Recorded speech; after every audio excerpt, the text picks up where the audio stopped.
So good evening. Welcome to Green Talk's post-election special. I'm Sian Berry. I'm a London Assembly member, and I'm really pleased to be hosting this.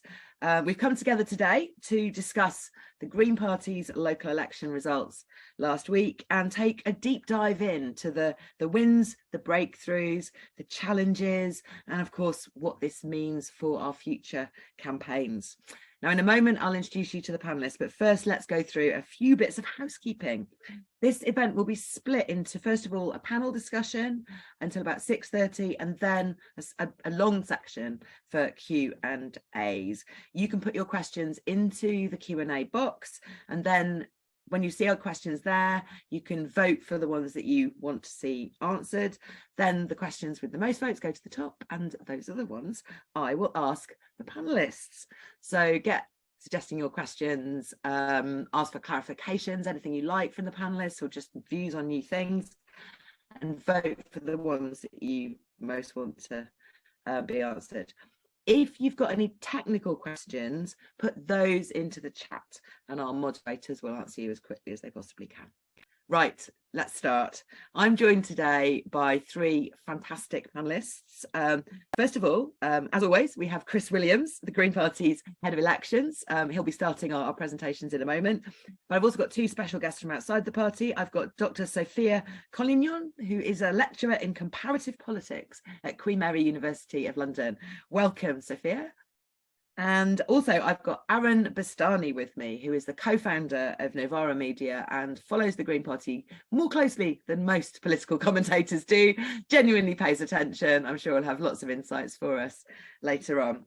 So let's start with, first of all, Chris's presentation, which I'm sure is going to be a very cheerful and exciting one this year. Off you go, Chris. Thanks very much, Sian. Just enjoying the chat box there. People from California joining in. So clearly our record set of elections this year is exciting, going far and wide, which is really good to see. So this is the few minutes from me at the beginning to give the internal propaganda on how we have done. Yes, it is officially a record. Any way you look at it, we have done incredibly well. Let's dive in. Firstly, to the often overlooked bit in we stood loads of candidates. 41% of all the seats up for election this year, over 3,300 candidates. Local elections in England occur on a 4-year cycle, and around about half of all the seats, all the council seats in England are up for election in this particular year of the 4-year cycle. Last contested in 2019, 2015 before that, and so on. So this was a record year for us in terms of the number we stood. You can see how we compared to the other parties. And what is really interesting down the bottom there, you can see that the number of candidates we stood by proportion went up more than that of the other parties this year. Professor Rob Ford of Manchester University described that as a huge surge. He is one of the academics who pays a lot of interest to electoral politics. That was a nice compliment for us. Yeah, Chris, can I interrupt you? Because yes, we can only see your... We're not seeing the right screen. We're not seeing the same slides as you, I don't think. Oh dear. Okay, yeah. That's not so good. Right, shall I, let me try and, otherwise I'll just have to just ad lib, but let's see from this. See the charts, Chris. Can you see this slide? We can see now, yes. But we can see a graph, it's not full screen or anything like that. Okay, you know what, maybe I'll just do that, and so then we know it's working. Okay, cool. So if we look at how we formed by region, you can see we formed particularly well in Yorkshire and Humber. 2 in 3 seats had a green, half in the northeast, 40% in most places. East Midlands, where there's a whole ton of seats, we are 1 in 4, but we surged forwards in all of those. That's just a little thank you to everybody internally who put up so many candidates. But you know, you've got those candidates in place. How do we form? So here are the big numbers. We won 482 seats last Thursday, which gives us a total of 744 across all councils in England and Wales, and the others elected in the other years of the 4-year cycle. We were particularly worried, well, some suggested that this would be in 2019. Oh my goodness, we made so much progress in 2019. We've got so many seats to defend. in 2023. 2023 is going to be the really difficult year for the Greens. That's going to be the year that we have a bad set of elections. We're going to be, because we moved forward so much in 2019. So we managed to defend 226 of those seats. There were 50 losses. There are always some losses mixed in there. We're being really, really honest, because the way we count our losses, so if somebody defected to us or we won a by-election in unusual circumstances since 2019 and we didn't retain it, we count it as a loss. Net gains of 206, because we had great big gains. The BBC, of course, reported 241 because they compare 2019 to 2023. So if anybody has that question, that is why our number is different. Ours is even more honest. The BBC numbers look even more exciting. We gained most seats from the Conservatives. That's not surprising. They had most seats going into the election were Conservative. We were targeting Conservative seats for obvious reasons, quite strategically. We gained a number of seats from Labour too, some losses to Labour. A good chunk of those were sadly in Brent Pavilion, where we were running the administration after Labour lost so many seats partway through the election term. They were the biggest party in 2019. By 2021, they had lost lots of their own seats due to expulsions, resignations. They were collapsing. So the Greens there picked up the council in very difficult circumstances, while the council was struggling post-pandemic, not rewarded at the ballot box last week, very sadly. This is what it looks like around England. Here are the pretty maps on the right-hand side. Of course, you could probably look at this for hours, but you can see that the deeper green there is where we have most seats by proportion of the council around England. So lots of nice green around Suffolk, lots of lovely green in Kent. You can see Forest of Dean there, just towards Wales, just a very bold green. Herefordshire, Worcestershire, we've got Stroud. Of course, Bristol is a very tiny dot, but that will be bright green too. Lancaster at the top. On the left is the vote share around the country. So loads of, there isn't a consistency geographically. We are winning and doing well in all sorts of places. This is possibly our favourite chart. 50 years of the Green Party this year, many celebrations around that. In the early years, not so good at winning elections, just very good at putting forward brilliant policies, not so good at translating them into electoral wins. In the 90s, though, that was starting to change. In the noughties, lots of incremental growth. And in the mid-teens, many of us sat down, you included Sian, said, look, how do we turn this around? How do we just start winning the seats that we want so we can implement the fantastic policies we've got? 2019, great big breakthrough. And it wasn't a huge surprise to everybody because this is what we were working towards, getting organised on the ground. But of course, you know, some political commentators were thinking, oh, maybe it's just a fluke. Maybe it was just the political winds just being really favourable for the Greens. So, you know, we were hoping that was wrong because we're pretty sure as to why we'd moved forwards. So post-pandemic, next set of elections, 2 years on, they were cancelled in 2020, another move forward. Okay, phew. It wasn't a fluke after all. We've proven ourselves once again. And then further progress last year, great big progress this year, while having to defend seats and win a whole lot more. So to double from essentially 2015 two sets of elections ago for this set of seats in the cycle to 2019, and then double again, it is really quite extraordinary because the number of seats, obviously, the gap is so much bigger each time. What do others think? Here are a few of my favourite things that I have spotted in the past few days. Many of us have been reading the papers and searching social media. There's Carol Vorderman, lovely, her anti-conservative set of social media, a nice set of compliments there for us. Special congratulations to the extraordinary Greens. I do like the bit at the end, a force now, not just a voice. Carla Denyer getting a lovely mention. Over here, Owen Jones, not always a fan of the Greens, you know, very Labour centric, but you know, sort of a bit of protest in his social media as ever. But given how well the Greens did, fact, you know, premise to his point there, it's ridiculous how little media coverage we've got to talk about how well we've done. And his follow-up on the right, just if you think they're doing well now, just watch how well they do when there is a Labour government. Ben Walker, co-founder of Britain Elect, New Statesman commentator on elections, astounding results from the Green Party down the bottom right. That's Rob Ford again, Manchester University, writing in The Guardian, a force to be reckoned with in local politics. And Mark Pack, a Lib Dem, president of the Lib Dems, in fact, a beautiful bit of maths on the bottom left, thank you very much, to him since the December 2019 general election. Look at the progress at local elections for each of the parties. We've moved forwards faster than the Labour Party has. That tells us something too. So we're growing in impact. Right now, many Greens, and some on this call maybe, in fact, I know some of them are on other calls in negotiations right now. We are leading. We're the biggest party in 9 councils, Mid-Suffolk with a majority, beautifully done there, but 8 others that you can see on the screen where we're leading, many for the first time, and others where we're the second or third party, and other parties need to work with us in order to run the council. So real opportunities to implement our policies, which we have been doing very successfully in the past few years, which has been a new thing for us, but there are so many right now, and we'll see by the end of this month where exactly we're in administration, also in opposition now, the second party on 21 councils.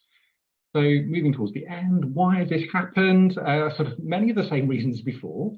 I used to say when I first started training on how to win elections, it's easy. It just comes down to a bit of organisation, communicating that one, you can win, and so not a wasted vote, and B, that you've got a better offer than the other parties. Simple as that. Obviously, are more nuances, but we're just getting an awful lot better at it. We have a team of experts in the party who are leading on training, making sure we are sharing that knowledge, inspiring others to get involved and go for a win, and building that local infrastructure. If you haven't got the infrastructure there, you're not in a place to be able to make the gains that we have seen.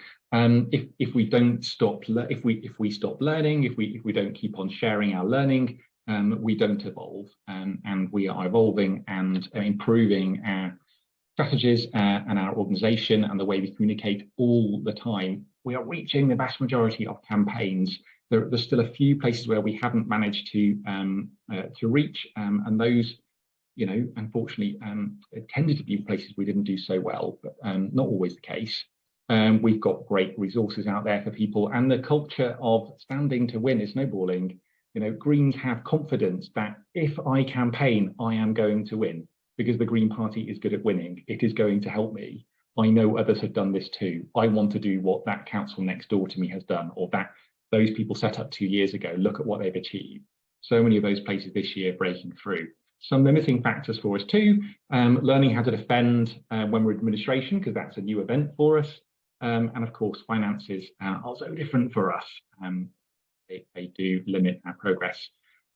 Last but not least, and this is just something that one of the things I found over the weekend, this was in the Observer on Sunday, where so the BBC has a set of key wards that they look at across the years, a key wards database.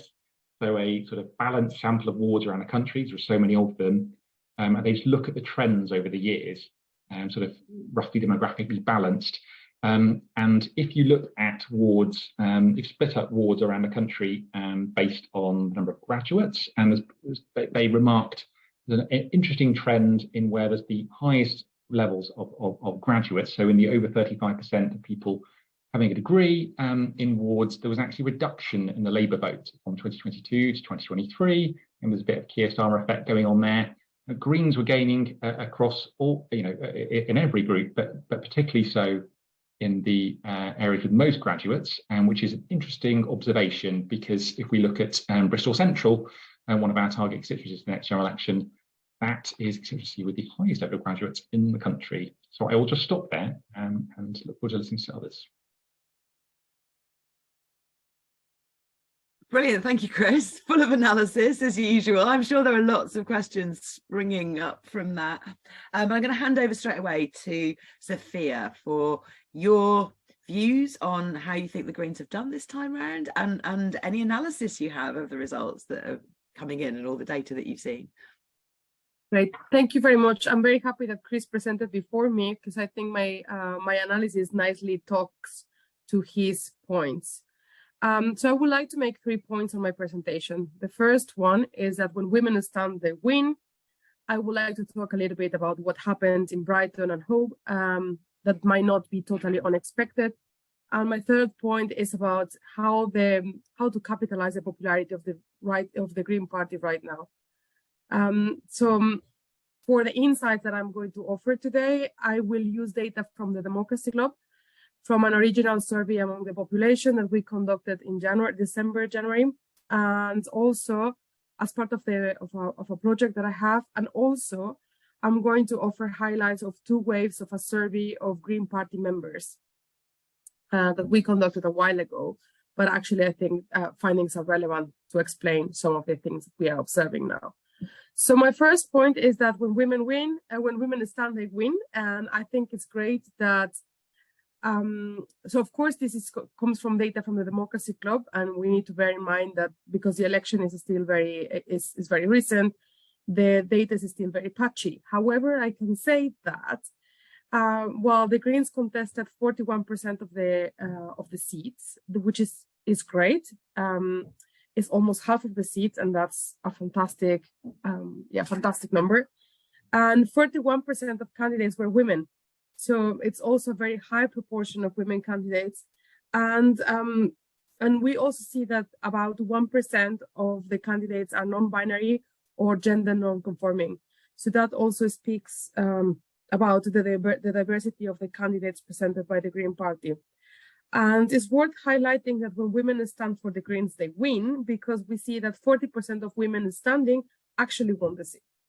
And when we put this in context, we can see that we can contrast that in terms of the descriptive representation. So, for example, the Liberal Democrats only have 30% of women standing. Only 3% of the women won elections compared to 20% of men.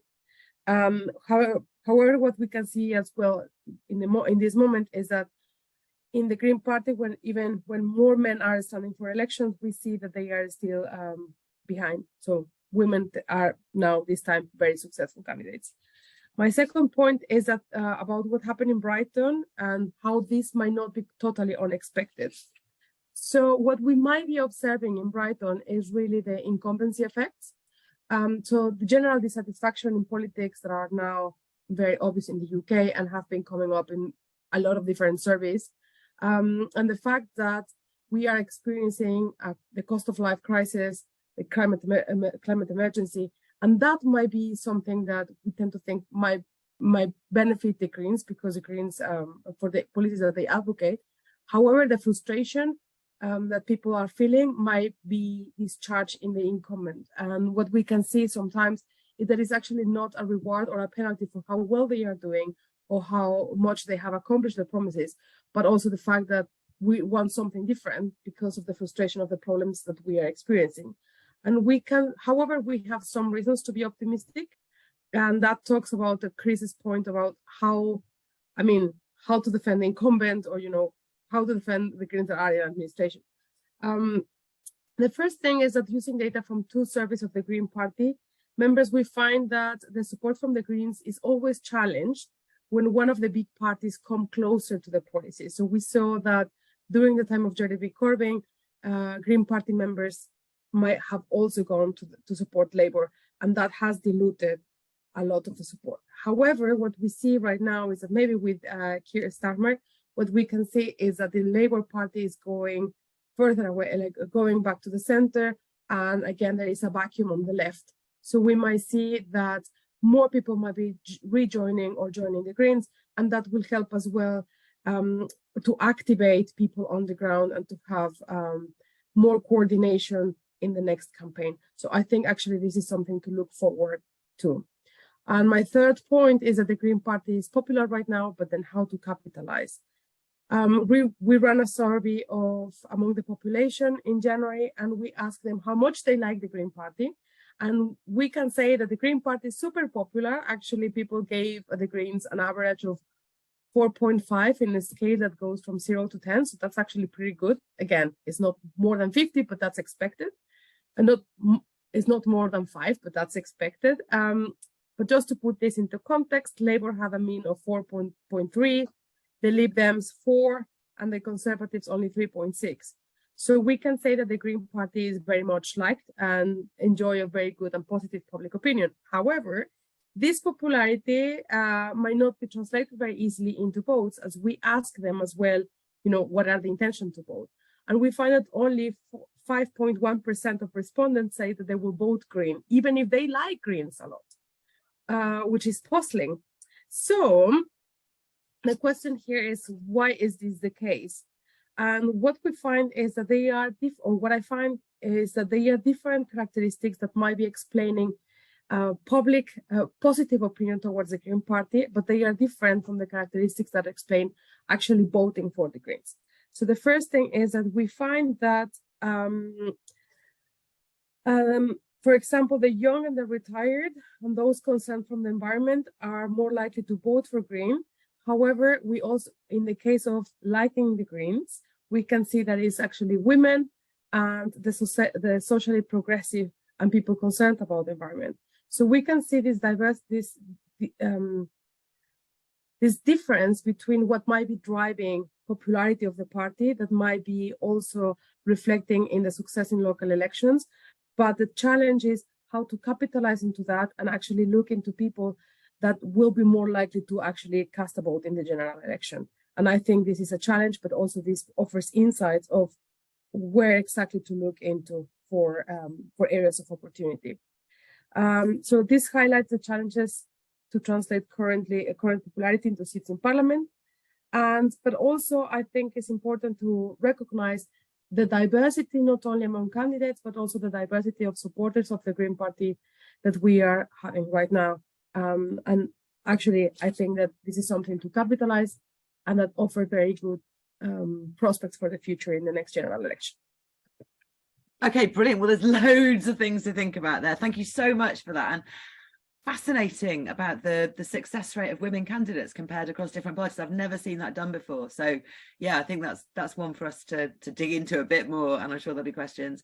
Right, I need to hand over to Aaron Bastani now for your thoughts. And I know you put some of them on the internet. So please tell us what do you think about how we did? We're all obviously quite cock-a-hoop here. So how are you thinking we should be feeling? Well, you should objectively feel cock-a-hoop, I think. You did extraordinarily well. We put a graphic out on Instagram at Novara Media showing how, you're several hundred councillors above UKIP now at their pomp. And obviously you have an MP as well. And yet you don't seem to have the same media coverage as UKIP. Caroline Lucas or yourself, Sian, you haven't been on Question Time 21 times or however many it was for Nigel Farage. You haven't been squatting in the BBC studios like UKIP were. But I think that probably is going to come now. I think there's clearly going to be a groundswell amongst people on social media, amongst just local people, amongst smarter people, producers, journalists in legacy media. And I think you'll see greater representation in the media. Quickly, it's something that people have talked about to me. This will be a very qualitative approach I'm taking here, as opposed to my predecessors, very quantitative, very data heavy. And an approach that I've sort of had thrown at me from other people in the media is, why don't the Greens have a Nigel Farage? Why don't they have, why isn't there a Nigel Farage of the left? Why haven't they gone for this approach of, agitprop, provocation, media heavy, grab headlines, make the weather? Some academics will call that meta-politics. Why aren't the Greens doing the meta-politics bit? And it's been an interesting question. And I think that's been an alluring question because, of course, for many years, the right did significantly better than the Greens, and also it should be said the Labour left. They made the weather in this country. And I think what these results show is something of a vindication. It's only one snapshot, but it's something of a vindication in terms of your approach, which is hyperlocal, deep organising, building up power in councils fundamentally, and then using that as a launchpad for Westminster elections. I think until last week, open question how credible that was, right? It's a plausible plan, but was it a credible one? I think now you look at Bristol, you look at Adrian's seat, I believe, is also is looking like, if you look at the vote in terms of how it was last week, that could be somewhere Greens challenge. You could be potentially looking at 3 seats in Westminster at the next general election. Highly unlikely. I mean, maybe Chris disagrees. He's the one that cooks all the numbers. The graduate statistic around Bristol Central is really informative. I hadn't heard that one before. But there's a real possibility you get 3 MPs, which clearly is far away and above anything that UKIP ever accomplished, or the Brexit Party, in terms of Westminster elections. And I think that would vindicate your approach. So let's work on the assumption that approach is the right approach. Because not only are you making gains, but I think there's a very real chance that actually the Brexit revolution comes apart.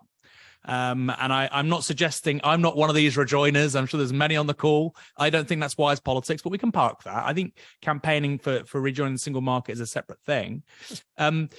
You know, the Farage approach of media provocation, yes, it got Brexit. Yes, it got UKIP to almost 4 million votes in 2015. But it's coming apart at the seams very, very quickly.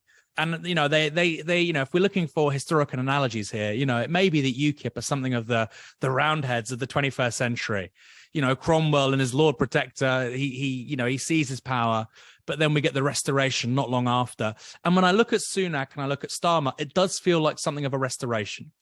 You know, we had this period of austerity, of Brexit, of political polarization, I think really manifest with the choice of Corbyn and Johnson in 2019. Really stark contrast. Clearly, that's not the story of the next general election with regards to Sunak Starmer. They're racing to the centre.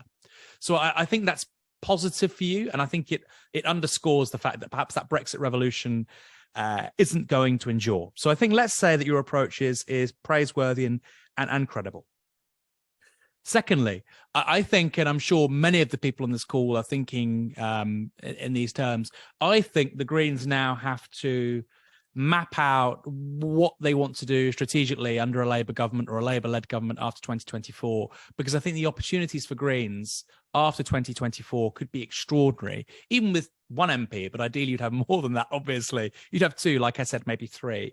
But I think the opportunities would be absolutely extraordinary, because you would have a Labour government, let's say it's a majority of 10 or 15, seems most likely at the moment.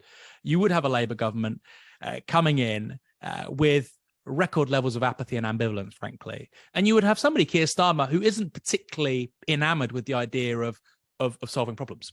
You know, he likes to manage problems. He likes to, let me rephrase that. He likes to manage systems. He doesn't really like to solve problems. And look, that's a great mindset for a technocrat who has 20, 30, 40 years. But with elected politics, it doesn't quite work like that. So I think for the Greens, that's the real choice. What are the core policies and politics that you want to focus on after 2024? I think a real trap for you would be Brexit, personally.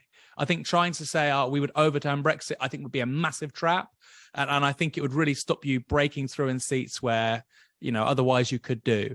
I think a compromise position of rejoining the single market, perfectly sensible. I think the Tories will adopt that eventually. But I think rejoining, I think puts too many backs up. And if you want to make that argument, if you want to win that debate, I think you have to think about 20, 30 years time. You know, separate question as well. Do the EU even want us back this soon? Probably not. So I would say focus on three core areas, which will be huge wedge issues under a Labour government after 2024. The first is proportional representation, PR. This is an issue that Labour members care more about than the public at large. They're passionate about it. Not just Labour members, Labour councillors, some Labour MPs too. I think that Greens have to be able to say we are adults in politics. Unlike somebody like Keir Starmer or Boris Johnson, we're willing to work with anybody to get PR done, within reason, of course, not neo-fascists, but within reason. We're willing to build bridges and build coalitions and alliances with anyone to get PR through and democratise British politics. I think, secondly, you have to look at public pay. If you look at, for instance, the polling around pay disputes for nurses, doctors, paramedics, there are large majorities, not pluralities, majorities in support of better pay for people in these professions. I don't think Labour are going to do very much for them, frankly. And then finally, on policies, you know, it was interesting. You showed the data about how, I think unsurprisingly, the Greens have pinched the most council seats, council wards from the Conservatives, because of course the Conservatives collapsed in this set of elections. But I also think we shouldn't be looking at voters who will gravitate towards left-wing policies as zero-sum. The idea that, we'll just get Labour voters because they're the left-wing voters. A majority of Conservative Party voters support bringing Royal Mail back into public ownership. A majority of Conservative voters. It's a pretty decent majority, actually. And I think, again, the politics and the framing around that of, this is a 500-year-old brand, my goodness, it has the monarch's head on the stamp, and yet a Conservative government is happy for it to go to the wall and for its CEO to walk away with a multi-million-pound handshake, as is going to happen, I think, in the next couple of weeks. So, you know, I think, like I say, PR, public wages, public pay, and public ownership. And I'd add on to that, finally, high streets. The politics of high streets is, of course, ultra local, something which will really resonate with many of the people who did so well last week. And I think with that, you can put real clear water between yourselves and Labour. Now, a final part of that puzzle, just to finish, is, of course, you said a lack of funds, a lack of money, but I would also say a lack of media coverage. Because, of course, the one big downside with what you're doing with deep organising, ultra-local organising, which is working, I've said it's credible, but the one big downside is, of course, an absence of national coverage. So how do you square that circle? And I think you're going to have to do it through bigger personalities, big policies, and I think, provoke. Not needlessly, provoke on things that matter and people care about, like high streets. Openly say that, I think there was a poll out last week, something like 2/3 of Britons think the country is in decline. And I think they know that because they walk down the high street and it's a state. And I think if the Greens can give voice to that in a really compelling personality-led way after 2024, quid's in. Well, that was fascinating. Thank you. The chat's definitely backing up the fact that that was a really interesting presentation. You should have a look back over it, Aaron. Right, so thank you to everyone. Fantastic. And we've hit just the right time to move to our Q&A. First of all, though, I know people were interested before in how many people were here. We now have 547 participants, which is a lot. And you've been putting a lot of questions into the chat, into the Q&A. Don't put them into the chat. And voting for them, and that's fantastic. I've also seen lots of people commenting in the chat about where they're from and their background and things, and it's amazing to see so many new councillors in this webinar. Absolute congratulations to all of you. I don't know how you do a round of applause on a webinar, but there's mine. I don't know, participants, post your emojis into the chat. Massive round of applause to everybody who won seats this time. It's absolutely fantastic to see. You're doing us all a huge service.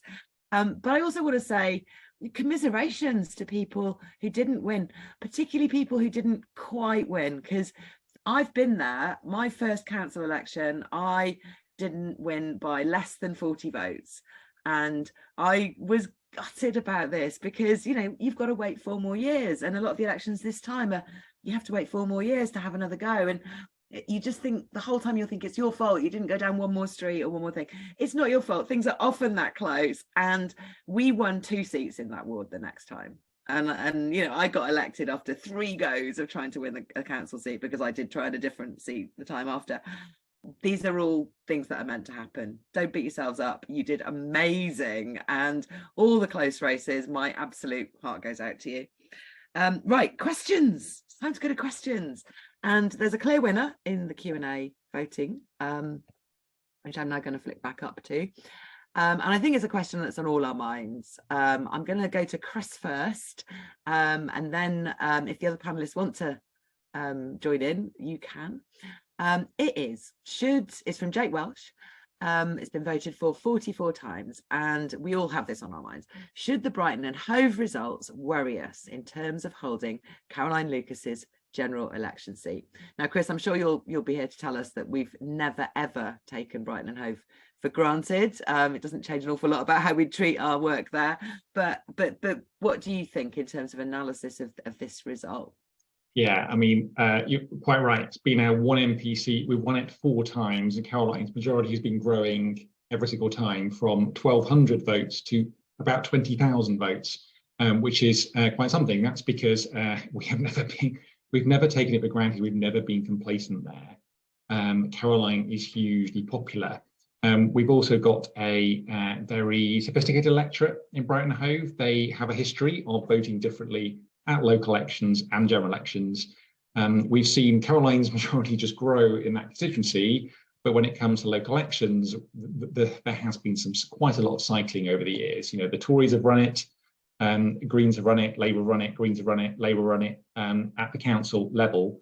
But so, yeah, absolutely, it's it makes anybody who might not be quite awake that, yeah, absolutely, we have to just get down there and keep on working to make sure Caroline really is safe and well supported. We know she's got a massive amount of support down there. Obviously, there's different ways of looking at what happened numerically in Brighton and Hove last week, but we also found that in many of the wards, the turnout was down a bit, and actually some Green voters, some Caroline voters, just didn't turn out to vote at the local elections. And there was a great big Labour campaign really hammering our record on the council, even though there's lots of things to be proud of on the council, like building 500 extra council homes for a city with a huge housing crisis, like halving the rough sleeper population, challenges that we have inherited from Labour, who walked away in the council. But as Sophia said, the incumbency effect is a challenge for any party. It's new for us, relatively new for us. We definitely do need to get better at learning how to, defend, but not being too defensive. So no, I'm not panicking at all about Bright Pavilion, but obviously we can't take it for granted, as you say, Sian, and we're already at work and will continue to do so right up until the general election. Yeah, I mean, we've never not fought for that seat extremely hard, and I was knocking on doors in Brighton Hove a couple of times in the run up in the very close run up to the election. And it's the first time really that I've experienced as a Green knocking on doors as the incumbents facing a very negative campaign. It is new for us. We'll need to learn how to deal with it. Sophia, you touched on this very much in your analysis before. Do you have anything to add in response to the question in how it affects our general election campaign there? Yes, so one of the things about how to transition from a party that has been in opposition for a long time and then to defend the position of the party in administration. And one key thing is to actually show all the things that the Green has been doing, but not at the end of the period, but more during the period. So to create an active sense of differentiating what the Greens are doing compared with what other parties are doing. Again, there is very little that can be done against, the general frustration of the population and the fact that we are in a moment that is extremely sensitive in the country, but actually showing over time like in the electoral cycle, that the Greens care about these issues. And I think that actually the things that I think that the issues that are being salient at the moment can be very beneficial for the Green Party during the general election. So the fact that it's organic, the fact that people are caring about the cost of living crisis, housing, the environment, and it's something that the Greens can really serve and navigate very successfully with the view of the next general election. Aaron, even more if now can show that actually something has been done. Sorry, yeah, thank you so much. Aaron, you must have been putting some thought into this as well, I would have thought. Can you rephrase the question just so I can respond to it? Obviously, I made notes, but yeah, it's like, it says, I have to go back. So, should the Brighton and Hove results worry us in terms of holding the general election? Yeah, the incumbency effect is really interesting, and I mean, it's a wonderful problem to have, right? It's a problem that you'd like to have more of, obviously. And I suppose an adjacent issue is media coverage. You will get more media coverage, but that will also mean you get more negative media coverage. A party member will have said an errant, stupid thing on Facebook 10 years ago, and people will now dig that up, right? Because they may be a councillor somewhere, because there might be a prospective parliamentary candidate, and they might stand a chance of coming a second or third, right? Rather than losing their deposit. So that's something that I think now, obviously, the Greens are professionalising, they're a professional party, but obviously, you've got far more councillors than UKIP ever had. I think that's going to put something of a target on your back. And I think that people need to be aware of that. I mean, that's legitimate. You're a serious party, so the media are going to scrutinise you, not always fairly, often very unjustly and very unfairly. But I think you still need to be prepared for that. And then finally, I think most people, and as Chris said, there's a very sophisticated electorate in Brighton, we see many other places too, but my experience of that constituency would certainly align with what Chris said. And I think, generally speaking, I've met so many people who are Conservatives or Labour voters who view Caroline Lucas as bringing real value simply because she's a unique voice in Parliament. They might not agree with everything she says, but they think she's very fluent, very fluid, has great values, very compelling person, and they think more people should be like that in Parliament. And I think if you can get, like I say, 3-4 parliamentarians like that, I think that's gold dust, because, there are very few brands in politics viewed like that. So I think if you can get somewhere where you're saying, yeah, we have 3 or 4 people, you might not agree with everything they say, you might disagree on public ownership or public transport or housing, but these are really honest people with real integrity, authenticity, holding, the big 3 to account. People love that. I mean, you obviously don't want, it can very easily steer into anti-politics, of course, which is not really productive or propositional, particularly, you know, which is exactly what we need in an era of climate crisis. But I think that's the real strength of Caroline Lucas. And if you can scale that, then wonderful. Of course, it's a great quote in sort of management consultancy. You can't scale good people. It's a real problem for organizations. You can't, you know, we can't clone people. If only you could clone Caroline Lucas. Okay, great note to end on.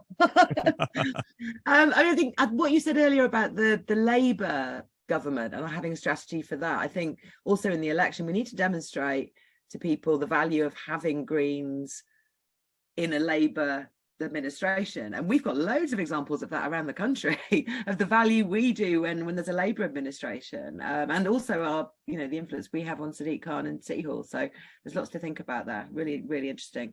Right, the next question in terms of popularity is, so this is a wider question about how we translate the local results into general election results. So I think, Chris, if we can go to you again and talk maybe about how we did in our target constituencies, which aren't a secret, are they? You can tell us about. No. I mean, some of our most interesting. Yeah, there's not so many of them, right? So I mean, we've covered. How are we going to do that? That's the question. Yeah. I mean, it's an interesting bit there in that question. Avoid splitting the left wing vote. So you know, if we look at Brighton Pavilion, that's Green. So you know, in Bristol Central, well, the Conservatives don't really get very much support there, and then other seats of interest that we're looking, you know, Waverley Valley, the Labour and Liberal Democrat vote is tiny, that we saw at the local elections last week. We topped the poll there, with the Conservatives were some way behind in second place, Lib Dems way down in third and fourth.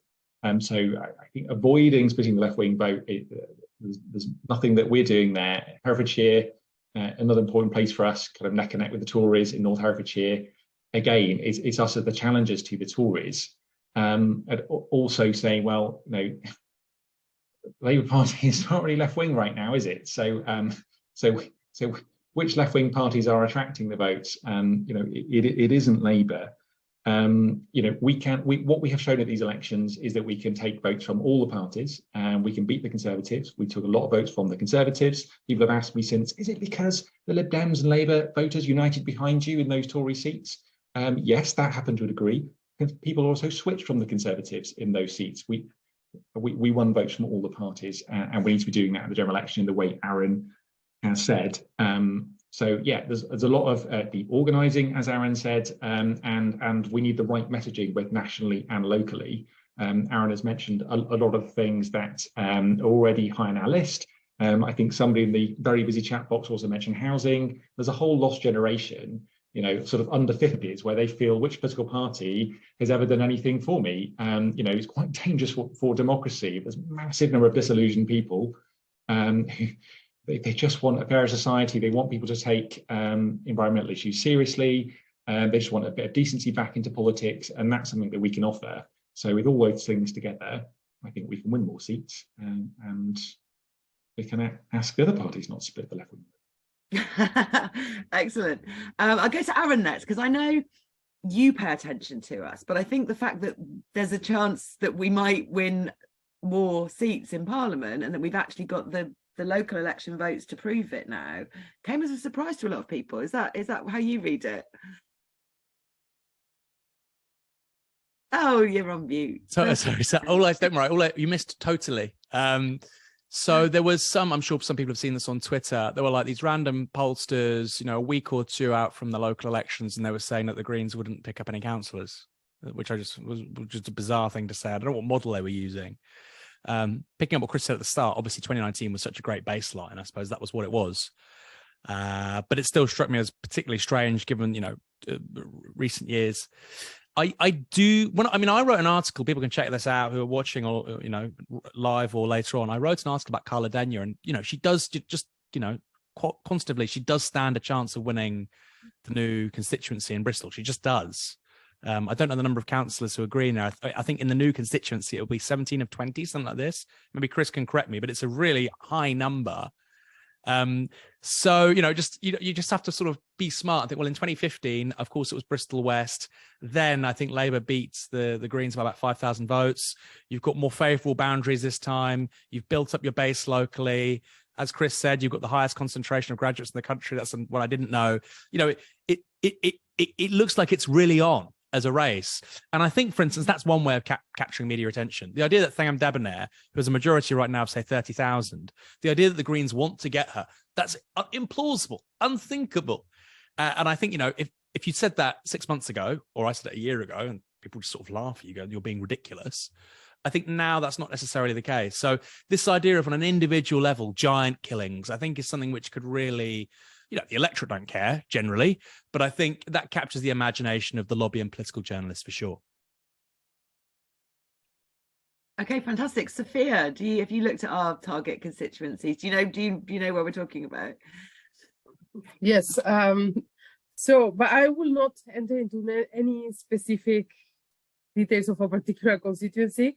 I just thought it was very interesting the fact that, I mean, an advantage of the Green Party is that they don't have to field candidates everywhere, and actually resources can be specifically tailored or specifically targeted to constituencies where the chances of success are higher. And one of the things that struck me when I was looking at Chris's map is that actually there is a lot of regional concentration in support for the Greens at the moment, which might facilitate the translation of seats, of this vote, particular local vote, into general election seats. But on the other hand, I think another key thing is to, one of the challenges as well is to come up with one single message that appeals to different people. Basically that is not too narrow, but at the same time not too broad. And I think that is a challenge to look for something along those lines.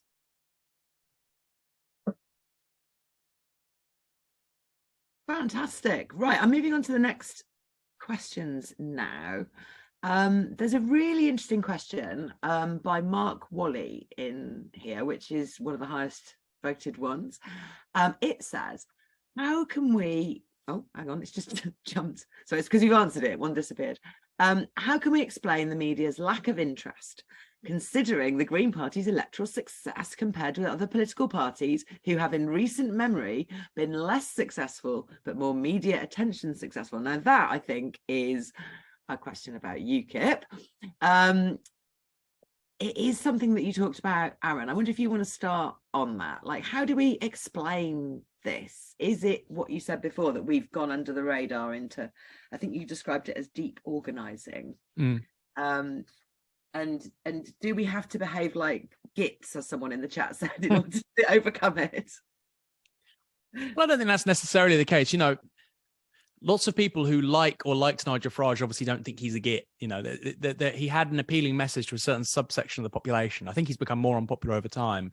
There's probably a sweet spot in, say, 2015, where most people simply hadn't heard of him, and the people that had heard of him tended to like him. He is, having met the man, he is a very affable man on a personal level. And it's one thing that I've really noted with people like himself or Jacob Rees-Mogg. I mean, deeply unpopular with the public. I'm not going to pretend otherwise. But they are always so happy. You know, they're always so upbeat and optimistic and positive. And this is a problem about the left versus the right, by the way. And I think the left is justifiably very negative about many things, because many things aren't working correctly, right? Whether it's effluent in rivers, whether it's, you know, the housing crisis or low pay, you know, young people, mental health issues, whatnot. Nothing is working. So being negative is, I think, perfectly reasonable disposition to politics right now. But they're not like that. And I think that's a really important thing, is that if you're trying to convey a really optimistic, upbeat sort of message to people, let's say after 2024, when you do have those 3 MPs, I think that's exactly what you need to have. And I think it's really, really lost on the left. You know, big smiles, and you know, it's hard, right? You're talking about the climate crisis, 2 degrees warming, rising sea levels, and you've got a big smile, of course. But this is about a sell to the electorate. And you're also trying to really sell the idea of, you know, the Greens as not threatening, upbeat, nice people. And I think there's an issue with the Labour Party right now, where they say affability is really wearing a nice suit but not really believing anything politically, right? Affability is like, you know, yeah, Peter Kyle, right? He's affable, nice man. But it doesn't really translate to actually, I will solve your problems.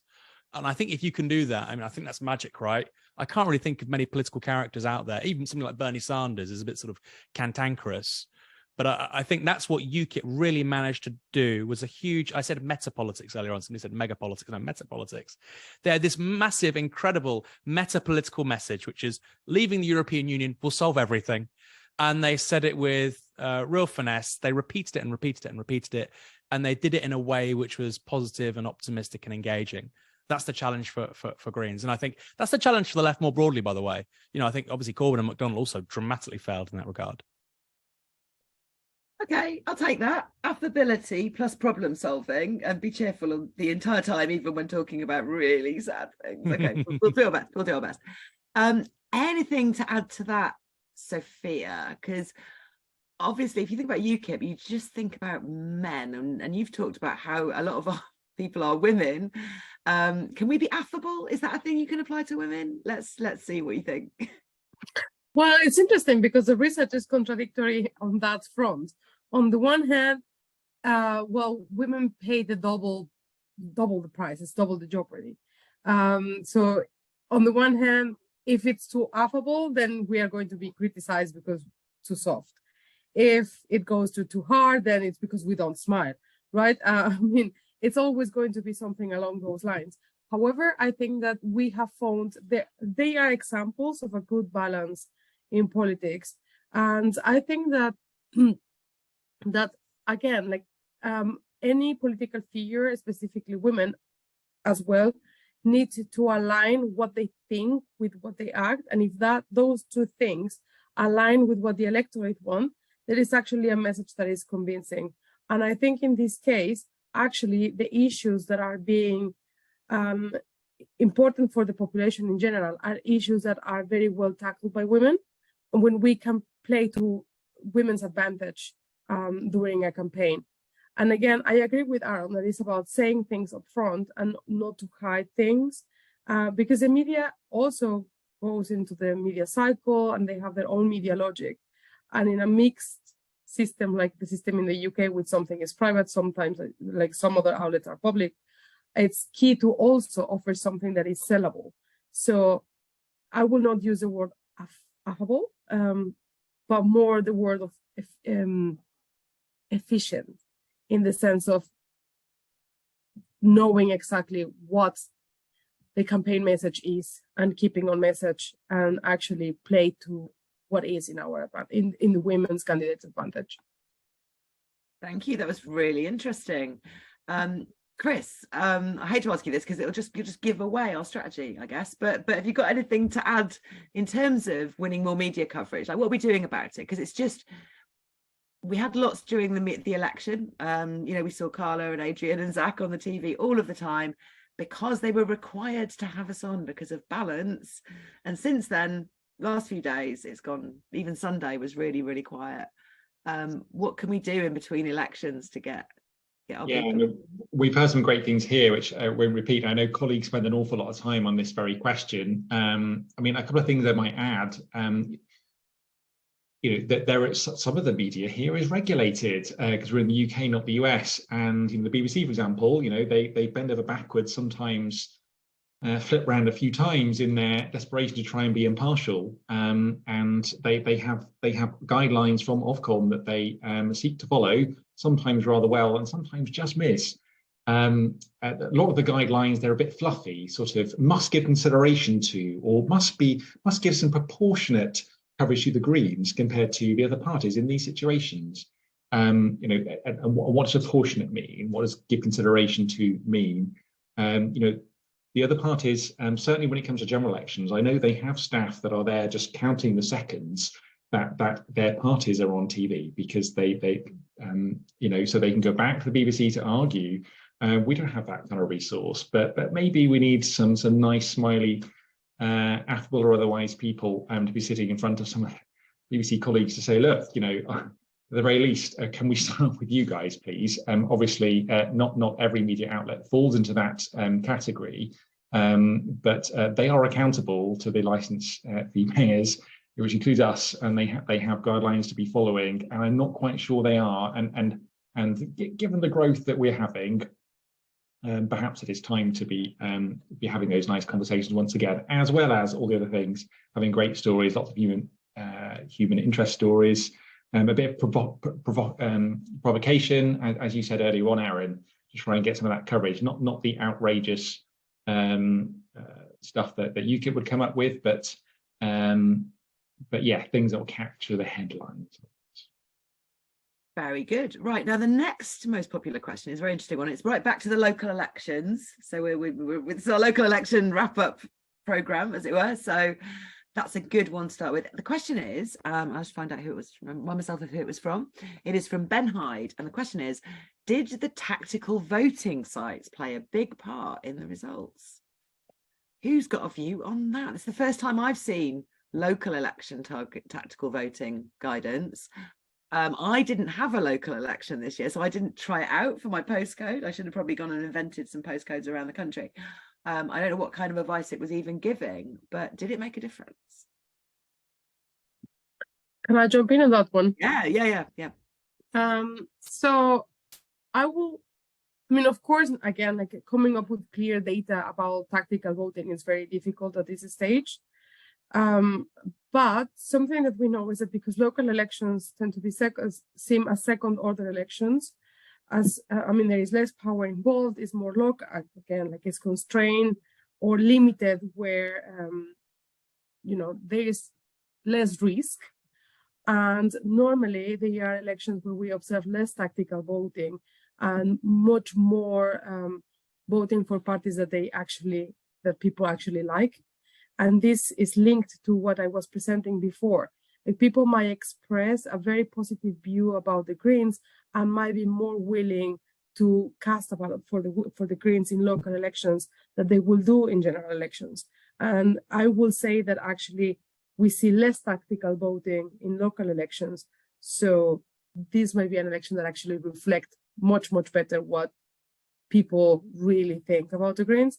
And of course, if it was another very different electoral system, there will be perhaps much more grounds to think that this will translate more straightforwardly into votes in the next election. But given that it's first past the post, that makes things more complicated. Yeah, this is why people seek out these sites, I think, because they just maybe haven't got any information and need something to go on. In local elections, though, where we're running campaigns, they don't lack for information, do they? A lot comes through their door. Chris, did you notice any effects? Yeah, I mean, you get a lot of these sites at general elections. We haven't really had them in the past at local elections, or nothing serious. There was one, I think it was something like stopthetories.vote, and about 10 days or so before election day, which I had a quick flick through a few places, and I thought, okay, they've generally got the Green places roughly right, but not entirely. It's very difficult for anyone to set up a site like that because there are thousands of seats. They can't have all of the local knowledge. They actually might make it, might reduce tactical voting and actually help the Tories to get back in more easily. I'm not sure that it had very much of an impact at all. I know that particular website had an awful lot of people logging onto it, but I think it's the sort of Twitter crowd that are very, very tuned into politics, already very, very aware of what's going on locally, reading the leaflets, they've checked out the last results, they're watching what the parties are doing, and they're also having a little browse at that site, and often it was already what they were thinking of doing anyway. So I'm not sure it swung that many of the actual swing voters who tend to spend a minute or two deciding how to vote just before they go to the polling station based on a couple of leaflets that they've managed to hold back. But general elections, more effective. Excellent. Aaron, what's your view of these things? I'll be quick. I hate them, Sian, because I think, you get some very good ones. There was one that was circulating, which was quite circumspect about, who you should and shouldn't vote for. But I think the experience for me of seeing one of these say that people in Kensington should vote Liberal Democrat in 2019, which was basically, it seemed to me like it was propaganda being pushed out by the Observer newspaper. I don't know, my opinion. Anyway, the point is Emma Dent Code lost to a Conservative by 150 votes when people were told to vote Lib Dem. So I think people should be wary of them. And I also think, you know, the kinds of people who push these as a solution, I think it's the opposite of what we need in politics, which is local connection, deep organizing, and really getting to know people in our communities. And I think that's being very idealistic, of course, but this idea that you don't engage in local issues, don't know the candidates, don't know the issues, and then you look at some website on a screen and you click what what you'd like to do. It's a shame that that's where we are. So I generally don't like them personally, but I can see why in certain circumstances they're very useful.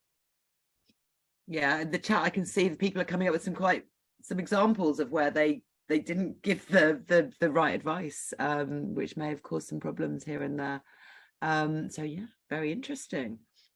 Now, some people are saying thank you and leaving. Don't do that, because we have got a special guest about to appear, but we're going to do one more question first. And I'm saving the next most popular question for our special guests for when they're here, because that seems appropriate. I'm giving away who they are now. So the next one I want to ask is, this is a good one. Where did East Hertfordshire come from? And can I add Wealden to that as well? Because if you look on that map, which is obviously biased by geography, there's this giant swathe of green in Wealden, which I wasn't expecting. So who can tell us what happened in those areas? You're asking for inside information, Sian. Yeah, I mean, both those areas did tremendously well, didn't they? I mean, yeah, they really, really did. Absolutely. There were others too on that list. I mean, East Hertfordshire, it was not many councils count overnight anymore. So many are on the day, right? But East Hertfordshire, it was all coming through as people were waking up, ready to go to work, listening to East Hertfordshire come through, and also Worcester, which did very well. Another great count overnight. We went from 2 seats to 19 in East Hertfordshire. Actually, it was on Aaron's Twitter that I saw in the morning, where actually just 2 election cycles ago in 2015, it was 100% Tory, 50 out of 50 councils being Conservative, because first past the post can deliver councils like that. Absolutely horrific for democracy. No council should be 100% of one party. Even 100%, even Greens would need some opposition if we were ever to be as strong as that. We saw that people wanted to change in East Hertfordshire. In 2019, we stood lots of candidates, lots came second, or where we campaigned and where we didn't. And we could hear on the doorstep people wanted change. So we got our first 2 elected, and we thought, right, we've got a real opportunity next time. So we were targeting a whole ton of seats, and we won them. So it was being able. So in the past, Greens have thought, oh, we'll win one more. We'll just pick one ward. We'll just pick 2 wards. And first time out, yes, because you're learning how to communicate, to organise.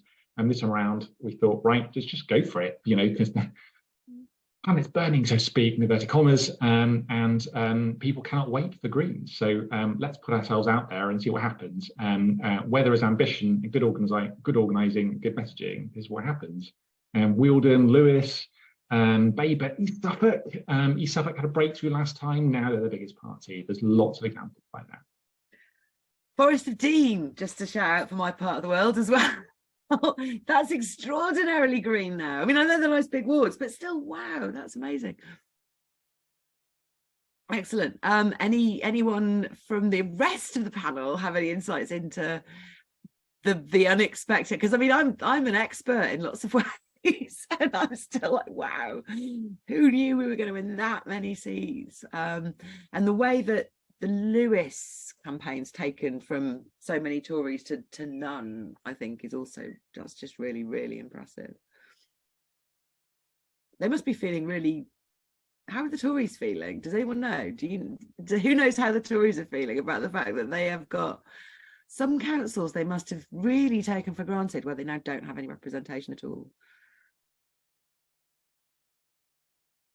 Well, if you think, Sian, on the sort of baseline here, from obviously because 2019 themselves were a terrible set of elections for them. I think they lost 1,300 on 2019 in 2019. So, the exact same wards being contested over 2 cycles, you're looking at what, the best part of 2,400 councillors have been lost, which is just, I mean, has that happened over 2 successive cycles of local elections? I mean, Chris is going to know that better than I. I mean, I can't think of a historic precedent, but I'm sure there is one. Yeah, it's very bad. It's very bad. I think the Lib Dems had a bit of a, I remember certainly in my area, we saw the Lib Dems drop very, very badly over 2 elections in a row, and then but then slightly bounced back since. There was a poll done by, I don't know, it was YouGov or something, just of Tories, Labour, Lib Dems about 2-3 months ago, of just of councillors of those 3 parties. They didn't poll Greens, unfortunately, and they just asked how much of a positive difference or a negative difference do you think your party is making on your council? And you'd expect kind of 100% of Greens to say, yeah, we're great, we are doing good things here, because otherwise, why would you be a councillor giving up all this time? And Lib Dems came out quite highly. You kind of a net score, vast majority thought they were doing a good job and they were promoting the right things. Labour, not quite strong, but yeah, overwhelmingly positive. They, of course, you're going to believe your own values, believe your own propaganda. But for the Tories, it was just plus 20. There was only marginally more Tory councils thinking they were actually doing the right thing for people in their area compared to those who thought they were actually making life worse for people in their own area. So how demotivated must Tories be to think they're actually, not even rate themselves? So Emily in the chat, who is a well-known councillor in Lewes, comments that the water issue was probably crucial in some of those areas. I think that's probably a good insight. Right, we have 7 minutes until our special guest arrives. So there's one more question, and it's the top scoring, most upvoted. It's from anonymous attendee who I don't know very well. And they say, what is the strategy, I guess the country's strategy, the right-thinking people's strategy in general, for getting to a system of proportional representation? I'll start with Sophia, I think, on this one, if that's all right with you. What would you recommend our strategy would be?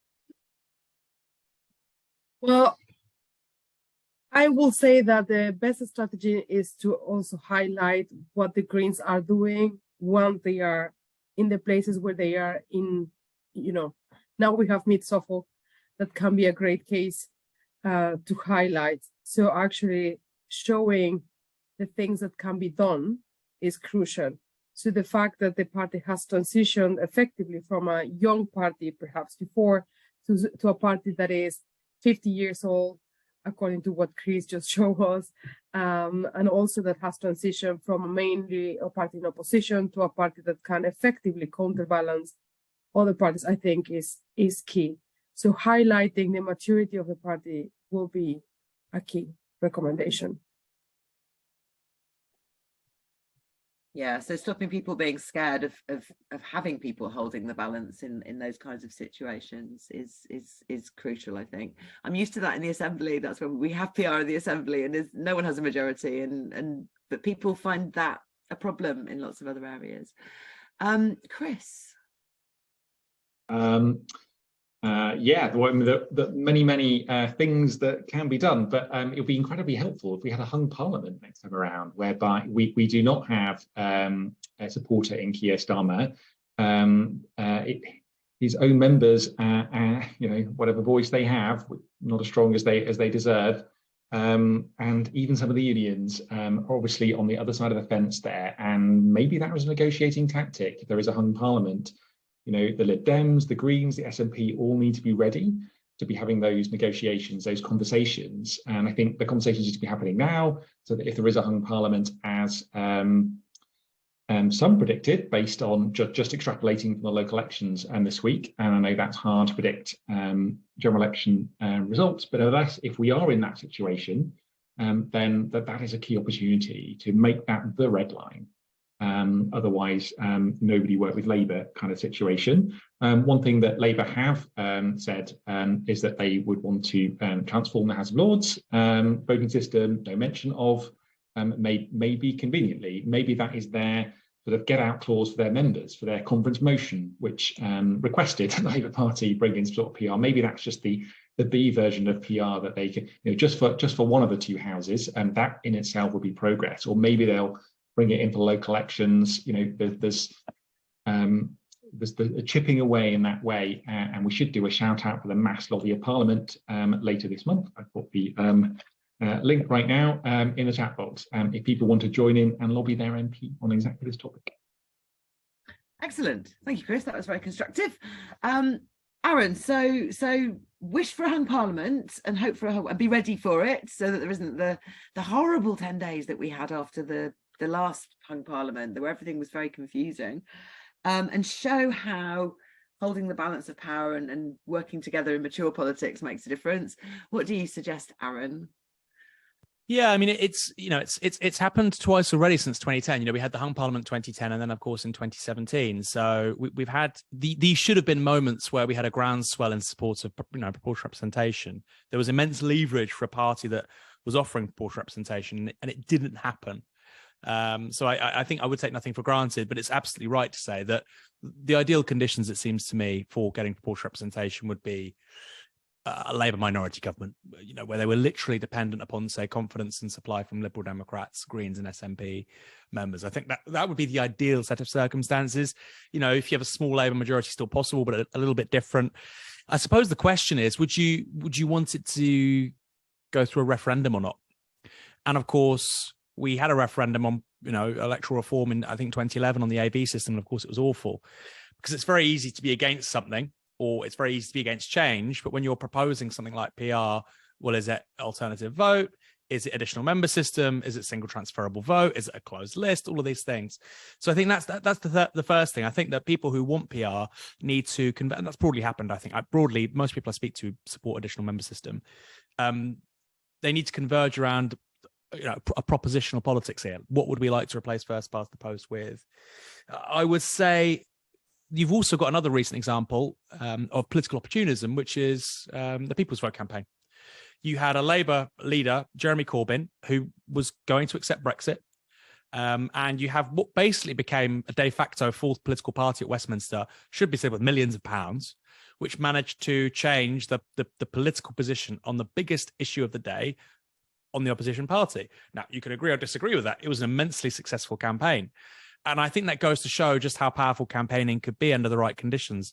So I think if you had a big coalition, a big campaign, lots of money, big names about how do we basically restore democracy in this country, big populist messaging, goes beyond just the left, because realistically, you're going to have to work with people from the right too. People like Farage or Carswell. People on the call might not like it. I'm not suggesting you have to go and join them on somewhere. But if there was a referendum, those are the kinds of people who would be saying, yeah, we need PR. And if you're going to win that debate, you probably do need those people, right? And that was something that wasn't there in 2011. So lots of big challenges there. Working with people you might not necessarily agree with, who would also benefit from proportional representation on the right. What system do you want? And a big campaign. I think if you did have a multi-million-pound campaign around PR and there's a hung parliament, you'd have to think it's likely. Okay, thank you very much. All power to the campaigners, and yes, join their mass lobby. Let's make at least the MPs aware that how many of us want this. So it's 7:15. Is our special guest here yet? They should be. Do they need promoting into the list of panelists or not? Well, is it the king? Says Aaron. It is not. It is Adrian Ramsey, our fantastic co-leader, and here so that we can finally ask the question in the chat about Mid-Suffolk, which is, how do we support the majority council now as a local party, as a national party, to be successful? But here is Adrian to tell us all about what happened to get us that majority. Adrian will be standing in the upcoming general election in that area too. So we want to hear from you what happened in the election, what to expect from future election campaign there, and what anything else you want to tell us. And thank you for being our fantastic co-leader and doing so much work on the media as well, because it's been a lot, I know. Thank you very much, Sian, and fantastic discussion from all the panel tonight. Really enjoyed hearing the analysis and all the insights, and thank you to everyone who's listening as well, because I'm sure that people on the call here have been pounding the streets and supporting the campaigns, and probably doing that for quite some time before these elections. So, you know, well done to everybody for a fantastic set of results. And whether you achieved what you were hoping for or didn't quite achieve it this time, thank you to everyone for what you've done. And yes, very happy to speak a bit about what happened in Mid-Suffolk, and indeed Suffolk as a whole, which I think is a beacon, but also a representative of what we've seen in so much of the country, where we've made so many strides forward, particularly against the Conservatives, and particularly in more rural or suburban, traditionally Conservative districts, because those places that Chris was talking about at the beginning, where we've got, I think, 9 councils now where we're the largest party, which is incredible. And of course, that includes Bristol, where we became the largest party earlier in the year, which is great in terms of the prospects for Carla's seat. But actually, most of the rest are in either rural or suburban areas, including East Herts that you mentioned earlier, Warwick, Forest of Dean, Folkestone, and so on. And then incredibly, 3 of those 9 are all within the county of Suffolk. So in Suffolk, there are 5 district councils, of which 3 have Greens as the largest party.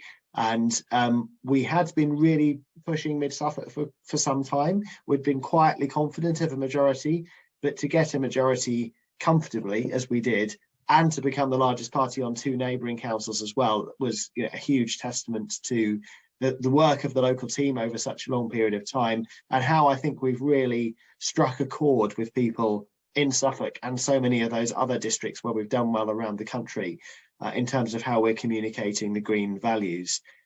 So to talk about Mid-Suffolk specifically, I mean, it's 20 years since we won our first Green councillor in Suffolk, in Mid-Suffolk. Andrew Stringer was elected in Mendlesham.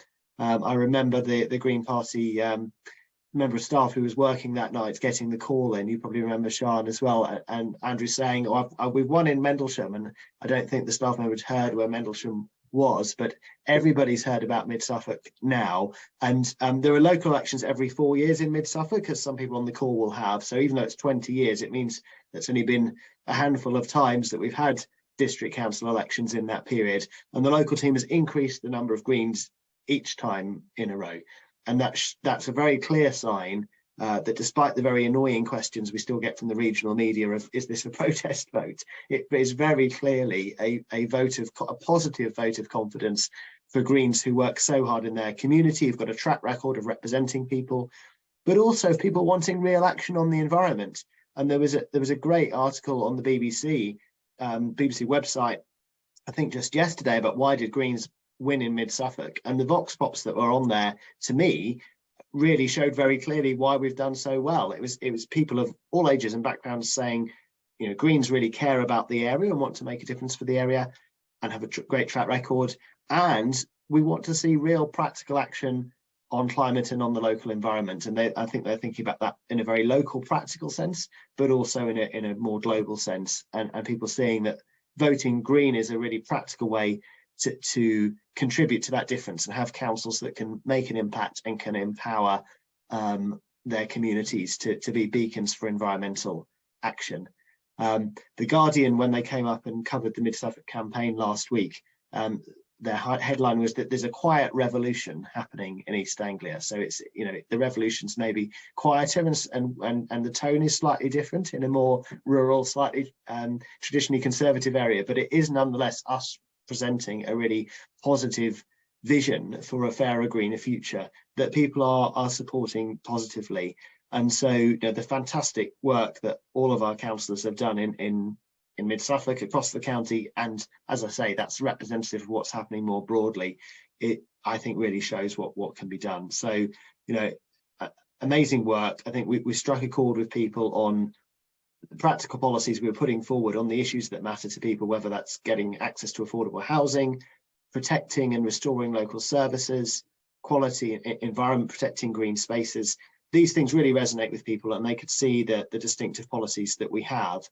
And having been at a Green fair in the constituency yesterday, where there was huge excitement at our election results, and people were joining the dots themselves before we even needed to, about what that can mean for the general election and for those seats where we've got the best chance of winning the next MPs that Aaron and Chris were talking about earlier on. You know, people are seeing those dots being joined. And so to talk about Waveney Valley for a second. So it's a new constituency. There's an additional constituency being added in Eastern Region. So there's no sitting MP. We're the only party to have selected a candidate. No one else seems to even thought about it. So there will be a new MP. Most of the constituency is in Suffolk, and includes Mid-Suffolk district, where we have a majority, and 2 wards in East Suffolk that we won with huge majorities in the towns of Bungay and Halesworth the other day. It also includes a little bit in Norfolk around Diss and Harleston, so it spans the border, but it's a new constituency. And if you look at the total votes in all the wards that make up the Waveney Valley constituency from Thursday, we were in first place, ahead of the Conservatives, and well ahead